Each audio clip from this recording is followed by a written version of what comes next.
Coming to you almost live from the Herbert I. Greenberg Studios at WHIG, it's Up Late with Sam Bass. Thank you, Scott Smith. It's great to hear your voice again after this long hiatus we've been on. We took some time off for the holidays, and while it was refreshing, I have to say I really miss doing this show every week. It made for a really good excuse for an extra glass of bourbon every night. New year, new episodes, same old me. Cheers. By the way, have y'all heard of dry January? Believe it or not, there are actually people out there that choose to abstain from alcohol for an entire month, which some of us would refer to that as, why the hell would you do that, January? I'm only kidding. I commend anyone who has the power to abstain from alcohol for an entire month. I've actually done it myself, and I would try it again. But you know, drinking is kind of a job requirement of mine. They force me to do this, totally against my will. So, while we were out on our hiatus, our production team was discussing ideas for the show and what was the most important thing we needed to look at going into our second season. And they came up with a list. I'm going to read it on the air tonight. I haven't seen it. This list has been placed in a hermetically sealed envelope. Hermetically sealed, if there's such a thing. So I'm going to read it right now. Opening the hermetically sealed envelope. Keep in mind, I have not seen this. This is what my staff has come up with that's going to make our show better for the year. Okay. Here they are. Number 5. We should think about getting Sam a hairpiece. Hey, is that really one of the most important things? My hairdresser, Melinda, will tell you that my personality is so big that no one notices my hair or the lack of it. Maybe I don't think my hair is that important. Look out, Jamie. Number 4. We should think about getting Sam a sidekick. Maybe, maybe not. I actually kind of like this one. It might or might not be a good idea. I don't know. So if anyone out there is interested in being my sidekick, and who wouldn't want to be? Perhaps my guest tonight would want to be, but I wouldn't want him. Email us, text us, message us, Facebook us, Skype us. What's the other one? X us. That didn't make any sense. Used to be Twitter. Let us know. I need all the help I can get. Number 3. Is it too late to turn this into a more respectable show like Check It Out?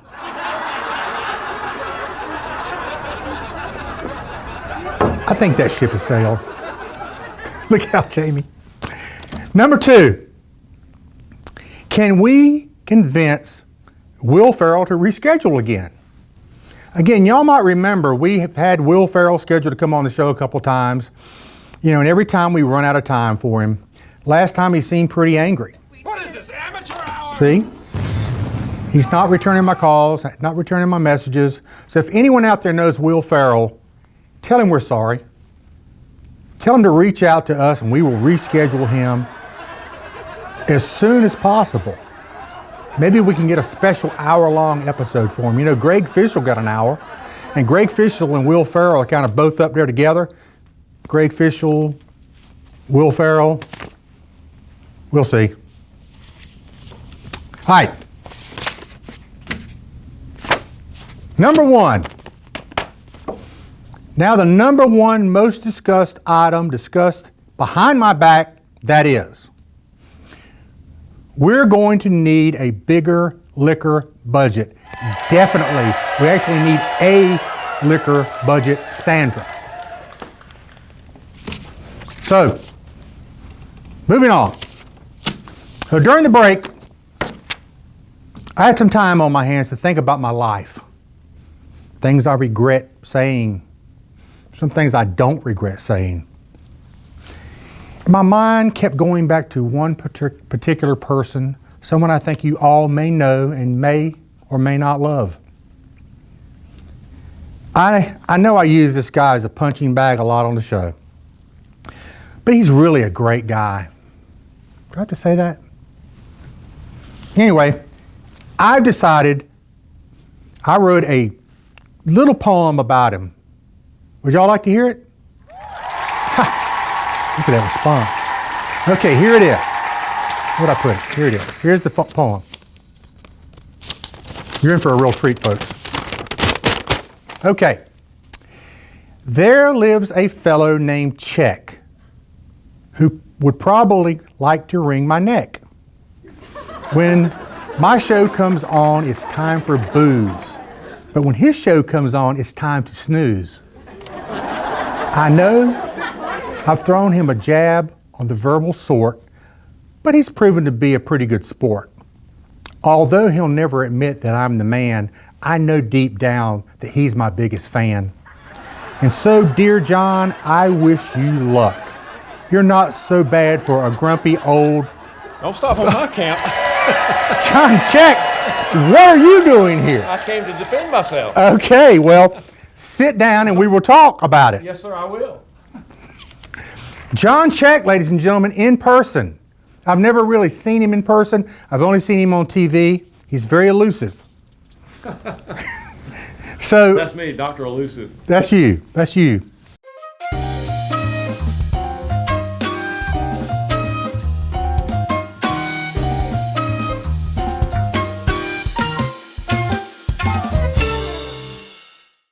I'm sitting here with John Check. Can you believe it?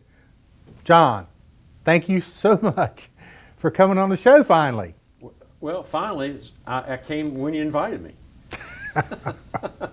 So, I don't blame you for waiting, so well, long to invite me. yeah, I was a little afraid of you actually. Should be. Yeah, that's what I've heard. So let me ask, let's talk about your show. All right, Check it out. check it out. You got all these people coming on and say, check it out, check it out, check it out. Well, Right. I named it that, and I thought it was a dumb enough name that it would stick. And I actually tried to convince Sandra that we wouldn't use that name. She said, no, you got to use that name. And I hear check it out probably 25, 30 times a day from some source or another. Just, I can imagine. Well, we banned that from our show. I don't blame you. We don't say it. I In appreciate fact, we have a drinking game. If somebody says check it out, they have to drink it home. Well, I really appreciate that because any publicity is not always good publicity. And Cheers. I appreciate that more than you realize. So what made you want to start doing your show? Well, when I ran for office, as you might recall, back in 18 and did not win, I thought, well, I need to keep my name out there a little bit, and decided that I would do that. I came to see Sandra, and Sandra said, how are you going to pay for it? First words. I said, well, I'll find some sponsors, and really had no trouble finding sponsors. As a matter of fact, I had more sponsors than we needed initially, and I've been very fortunate. The sponsors that I have now have been with me mostly from the start, and it's just been fun. I thought, well, what I'll do, my goal was to do it for eight or 10 weeks and then just let it die. But at the time when I got on that roll, if you will, a lot of the things that were happening on the Rocky Mount City Council became public, and they became public on my show. One of the guys who dug deep and found some stuff that needed to go public came on the show and went public with it. And we went from nobody hearing who in the heck is this show to being one of their lead shows in like a month. So it really, Which, of course, we've overtaken that. But well, I'm certain of that. I know that people my age and your age stay up way late in order to watch your show. well, I record your show because I have insomnia, so I will put it on at night before I go to bed. Well, I think that's a smart move. Either that or the church service I have. I love that. You can no-dose on that one too. I'm going to get into that in a minute. Well, All I right. do love that. So I was at Sal's one day and I saw you across the room, and I'm like, we need to talk. I need a nemesis for my show. I remember that. And what a better nemesis than John Check. Well, I can applaud you for that decision. I think my name could only help your show. Yeah. Yes, that is so true. So I want to reverse. Jamie and I were on your show. That's right. Check it out. Probably the #1 rated show you ever had. And if not, it was certainly somewhere near the top of my. Yeah, well, probably my because of guess. Jamie, not me. Well, that goes without saying. Yeah, of course. But I recall a story about you meeting Tom Landry. Tell me that story. We were doing a video project in Dallas on leadership, and we had a new president of the seminary, and he was an awful speaker. And he had written a book, and he insisted he had to do this show. And we decided that Landry was on the board of directors, and we reached out to him. He'd written a book on leadership, and we wanted to have him do some excerpts in it to kind of give it some life. And we went out to his headquarters, and he booked his day in 7-minute increments because it took 7 minutes to walk from the sidelines of his practice field to his desk to eat lunch. And he gave us 5 or 6 7-minute segments, and he did it in one take. And in this one take move, it was mind-blowing how good he is. I mean, just as a human being as well as nailing this one take thing. So I stood up and took my handheld video camera and said, "Coach, I'd like an autograph from my brother-in-law who lives in North Carolina, who's a diehard Cowboy fan." And he just said, "Great." He said, "I'm Tom Landry, Dallas Cowboys. Appreciate you pulling for us," et cetera, et cetera. Before he could get up, he's like this. I went, "Oh, wait, I have one more." And everybody in the room just died laughing. Who would do this to Coach Landry? Well, I got a second video autograph for a nephew who's getting ready to go play college football. Well, then about a week later, I had major elbow surgery, big time, 4 hours. And I was at a banquet. He was at the banquet. It was for the senior leadership of the seminary. And we walked out together, and I had this big honking cast on my arm. He said, "Well, John, how'd you break your arm?" I said, "Coach, I hit a fat 3-iron." And that's true. He said, "John, I didn't know golf was a contact sport." And his wife, beautiful, elegant lady, just punched him in the ribs with an elbow that probably would have sent me flying and said, "Tom."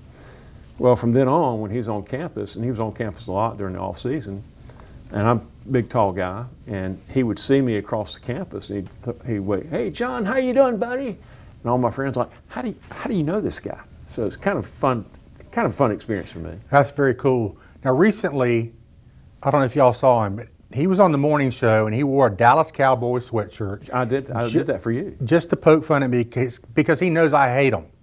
How about them Cowboys, huh? But I will say, back in the day when Tom Landry was the coach, it was a different time. Oh, yeah. They were a classier organization than they are now. Well, you know what they say now, what you say to a Dallas Cowboy player wearing a coat and tie. What? Would the defendant please rise? Sorry. That is so true.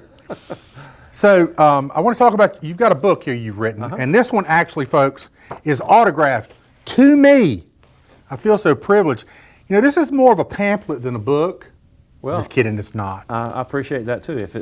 If you'll read it, rumor has it you don't read books. I'll get somebody to read it to me. Okay. It's called A Memoir from Rookie to Retiree. A Methodist Minister Tells Us the Truth by Dr. John M. Check. Well, I had fun writing it. Well, tell me a little bit about what inspired you to write it, and tell me I just got it today, so I haven't had a chance to read it, but I promise you I will. Tell me a little about that. What I can look forward to. Well, I wrote the book basically because I felt like it would be the idea of teaching. It's a teaching tool, if you will. And I blend stories with it because, stories are what people remember. A preacher can preach the same text week in, week out. Right. And if the stories change, people don't understand that the text is the same because they listen to stories. Right. And it's filled with stories, things that I've experienced in my journey over the years, and also there's some teaching stuff in there as well. So that's why I did it.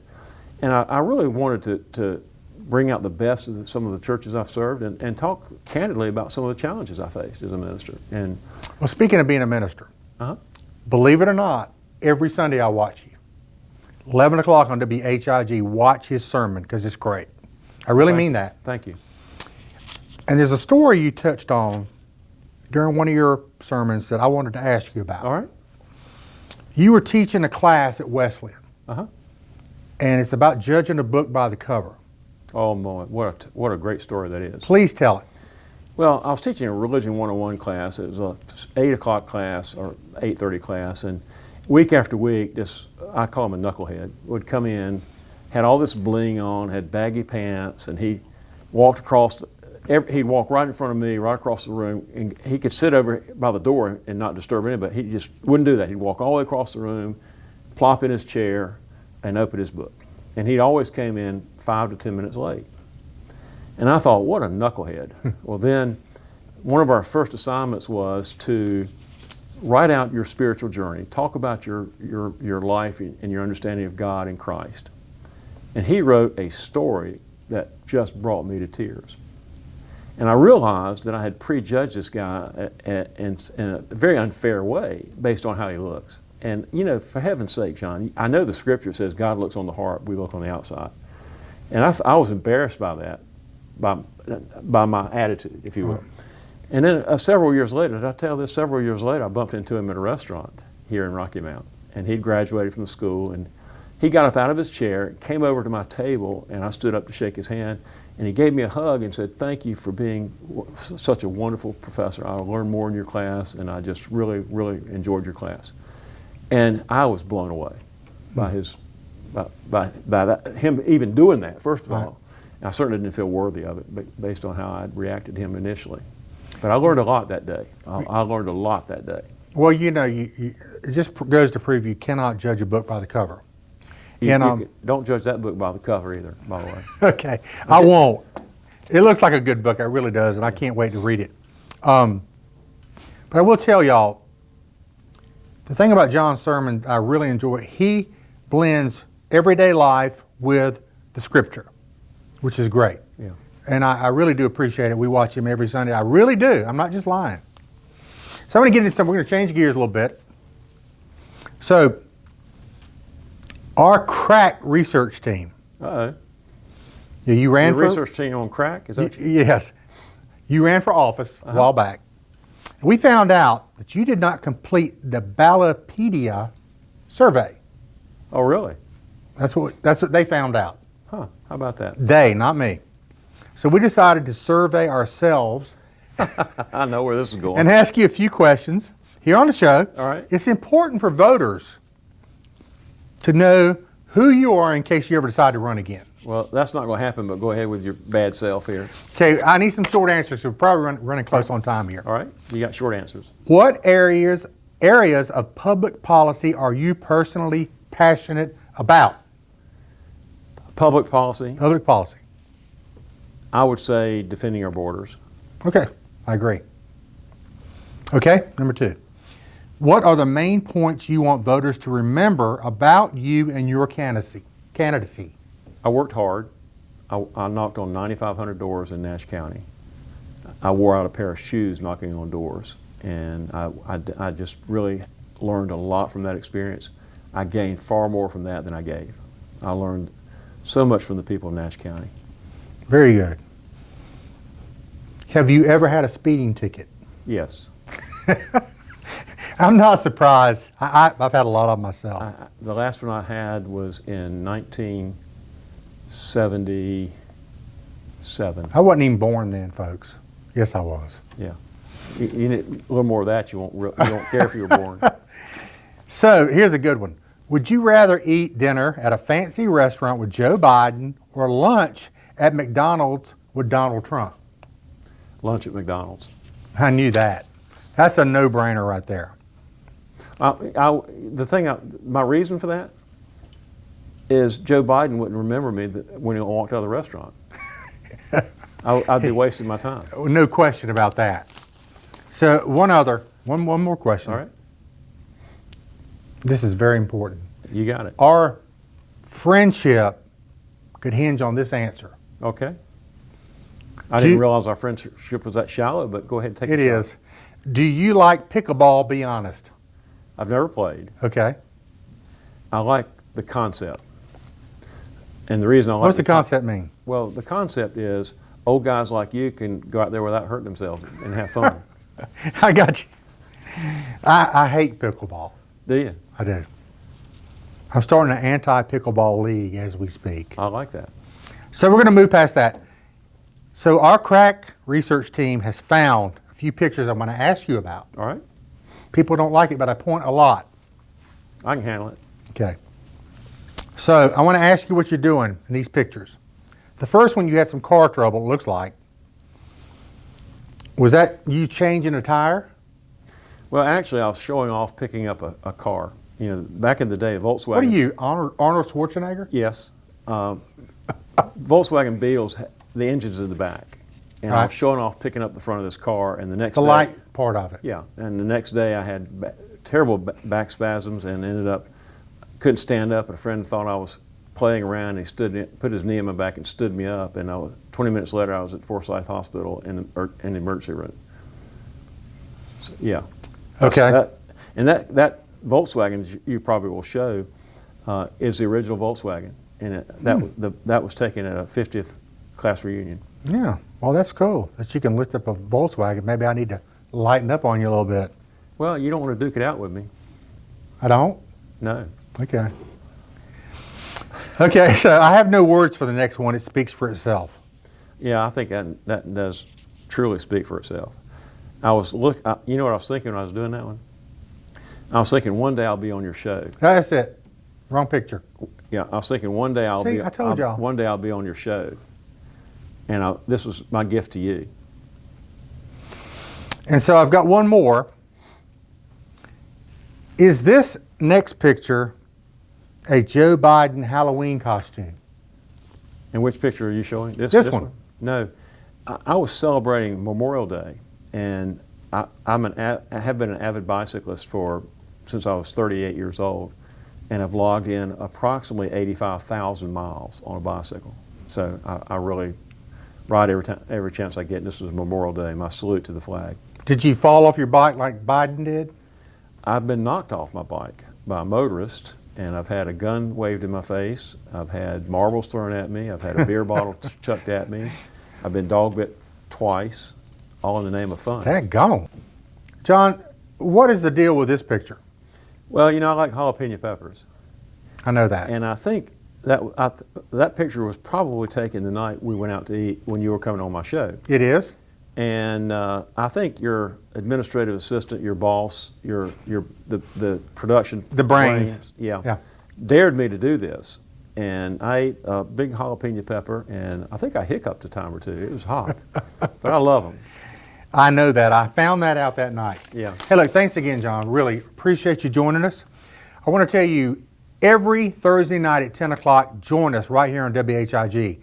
Next week, Linda Loveland, somebody who's a lot better looking than this guy, will be sitting right here.